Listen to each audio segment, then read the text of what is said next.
Hello, everyone, and welcome to Our Ventura TV. I'm Sandra Siepak. On today's show, we're going to welcome the organization Kids and Families Together. And our guests today are going to be Rachel Ashleman and Savannah Eden. Thank you both for joining us and representing the organization on the show. Thank you. Let's start with you, Rachel. We'd like to find out more about the organization. So, the organization is a nonprofit that's located in Ventura. Okay. Kids and Families Together provides therapeutic support and resources to all families throughout the county. Our therapists are fully trained and they specialize in trauma and attachment. And our mission really is to strengthen relationships by providing safe, supportive help that keeps family members emotionally connected to one another. Good. Terrific. And who exactly do you serve? So we work with families all throughout Ventura County. We tend to work in their homes just because that's more comfortable and convenient for them. Okay. They can also come to our office. And we mostly work with families in the child welfare system, so foster, adoptive, kinship, and birth families. But we also work with other families and individuals in the community as well. How nice. That's great. And what exactly is the mission of the organization? So our mission really is to strengthen those relationships within the family. We really want to provide that safe and supportive help that keeps those family members emotionally connected to one another throughout the lifespan, really. Okay, good. I understand there's a kinship involved here, so we'd like to talk a little bit about that too. Who wants to cover it? All right, I'll take this one. So we have a really wonderful kinship support program. So for those that aren't aware what kinship is, the kinship care refers to the care of children by in the care of relatives. So grandparents, aunts, uncles, and it also can refer to non-relative caregivers. So maybe a family friend, nanny, so on and so forth. There's such thing as informal kinship care and formal kinship care.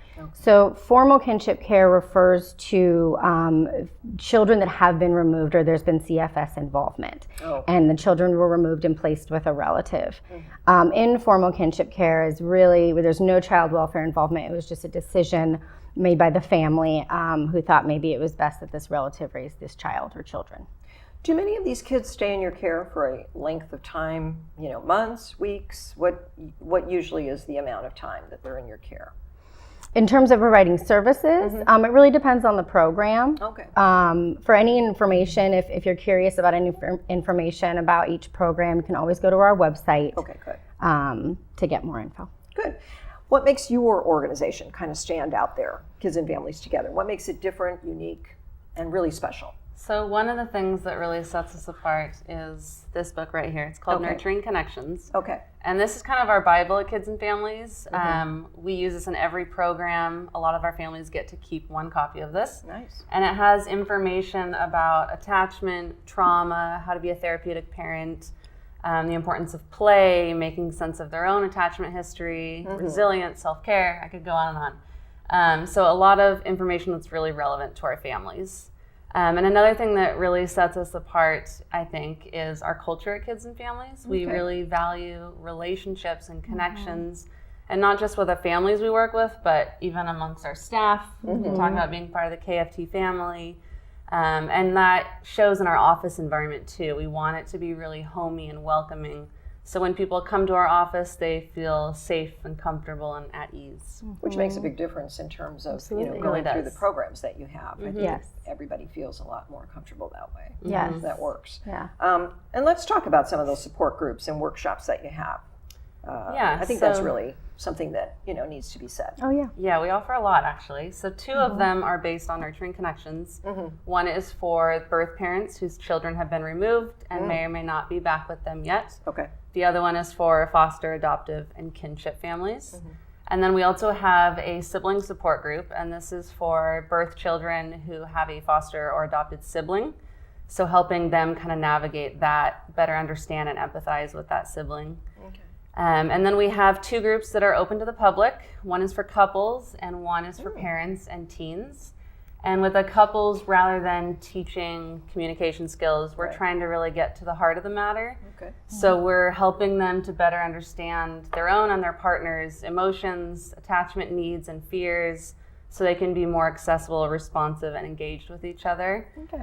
And for the parent and teen workshop, our goal is to help them better understand each other and build that connection, because adolescence is a very challenging time for both parents and their teens. Sure. And they tend to be disconnected, so we're trying to bring them back together again.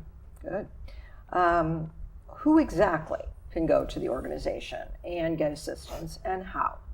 So that's a great question. So basically, as Rachel had mentioned, the majority of the families we serve are in the child welfare system. Okay. However, we do serve the community. So families, individuals that are seeking to strengthen their relationships, maybe make sense of their past, or just, really, strengthen the bonds of attachment within the family.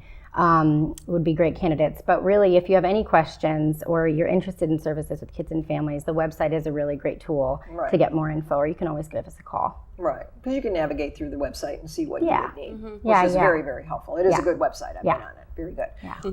Let's talk about a success story, because I always like to hear what comes out of an organization and how good a job you've done.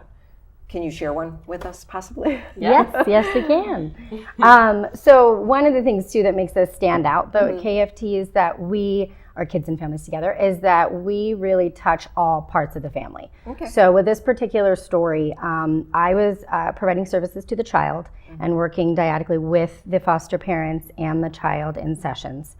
Rachel was providing services and therapeutic support to the foster parents, and then another colleague of ours was actually providing therapy to the biological parents. So this was a child, 8-year-old child, who was removed from her biological parents because of domestic violence. So she was placed with the foster parents. She was really having a tough time. She was having challenges in managing her emotions. She was really having, obviously, understandably, issues with trust. She was, having emotional outbursts. Foster parents were really struggling with this, understandably. This was relatively new to them. They wanted to best support her. They just didn't know how. And she was in a world that she had never been in before. This was all new and scary to her. So my goal was really to work with Sarah, make sense of what was happening, but also involve the foster parents in sessions to really build that trust and build that bond, so that eventually Sarah could get that much needed and well-deserved sense of security and safety within that relationship. Which is so very important as they move on into the teenage years and even adulthood.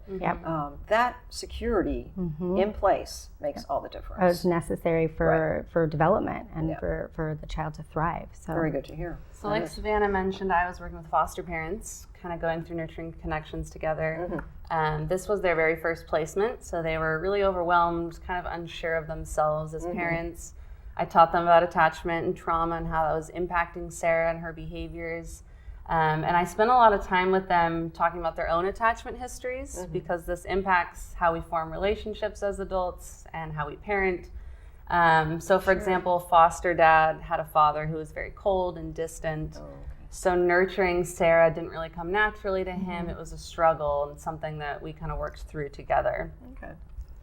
So as Rachel continued working with these foster parents, I just noticed a shift with their parenting. They were more confident in their parenting and inevitably much more empathetic to what Sarah was going through. So with everybody working together as a team, it made all the difference for these people with their child now. And another thing that I was working with them on was having a relationship with the birth parents, which they were very nervous and unsure about in the beginning. But what we know from research is that when the foster parents and the birth parents can work together and form a connection and co-parent, that's what's best for the child. So I kind of kept pushing and encouraging that, working through those fears.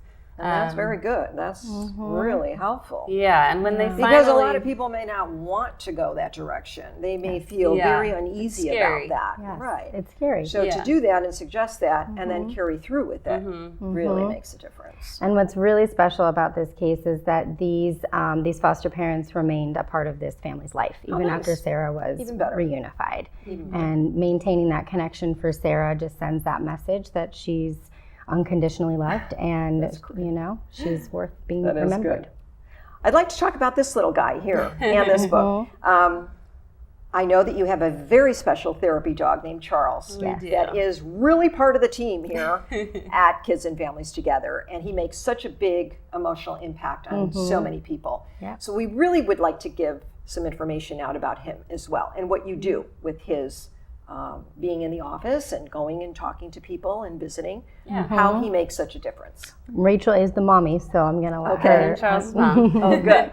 So Charles is a 3-year-old Bernese Mountain Dog. He's a canine good citizen, and he's a certified therapy dog through Love on a Leash. Okay. And his main role at our office is to help us create that safe, homey, and welcoming environment that's so important to us. He really helps to just bring stress and anxiety levels down, makes people feel safe and comfortable. He loves to run to the front door and greet people with a smile on his face. He also attends our community events. He sits in on therapy sessions with me. And this book right here is his adoption story. How nice. And this is something we have in our lobby. It can also be used in therapy sessions. And the idea of this book was to help normalize for kids the really big feelings associated with adoption, and also to help model for our caregivers the importance of staying connected to birth family. So Charles is still in contact with his birth mom and his grandma and some of his brothers. And while that sounds silly with a dog, it just really helps us to start the conversation and get people thinking about it and talking about it. I bet it really makes the kids gravitate towards, coming to see him. They really enjoy the visit. They really look forward to that because it's such a enjoyable sight to see the dog waiting for them. It's really a good idea. Very calming. I think it really makes a difference in their therapy too. Definitely. Yes, They all have a special bond with him. Although they do get disappointed when he's not there. I'll bet. You walk in and you're like, oh, the dog's not there. Right. You know. How nice though. Good for you guys. That's really important. I would like to talk about volunteering and fundraising as well. So I'd like to just ask real quick how fundraising is done. Do you have events throughout the year? If we can touch on that. Yeah, we do have several events. It's ever changing. We have new events every year. We have some that are consistent. I think we have some giveaways. Gift away backpack where they giveaways. come meet Santa and take pictures. They get pajamas, a new winter coat. Those are great. Like I mentioned, the backpack gift away. They get a brand new backpacks filled with school supplies in the fall. We just had a bike giveaway as well. Nice. So we have ones that are reoccurring, and we have kind of new ones that we come up with throughout the year, as well as fundraising events. Our website is always a good resource. That's great. If people are ever interested. And which also brings me to the fact that you probably need a lot of volunteers to help with that. So how can we get more volunteers? How can to you the help? organization? Yes, we love help. We always welcome it. So we kind of use the 3 T's, which is time, talent, and treasure, of course. Time is... That's great. Yeah, donating time, volunteering your time. We're always open to volunteers if you're ever interested. Website or give us a call. Of course, treasure. Donations, you can donate through social media, through the website. You can always call and ask, hey, how can I donate? And then, of course, attending fundraisers. And then if you feel you have any special talents that could benefit KFT, if you feel that, you're really great at social media, or you're really great at, if you're a great painter. And everybody you has do something that they can contribute. So that makes a difference. Which brings me to say, let's give the website for everyone to have a better resource of all that you do. So it's www.kidsandfamilies.org. Wonderful. Thank you both, Rachel Ashleman and Savannah Eden, Kids and Families Together. Thank you, Charles, for doing such a good job as well. We are so happy to hear all that you are doing for so many. I wish you all the best. Thank you. Thanks again. Thanks so much. And thank all of you for joining us today on Our Ventura TV. I'm Sandra Siepak. We'll see you next time. Bye, everyone.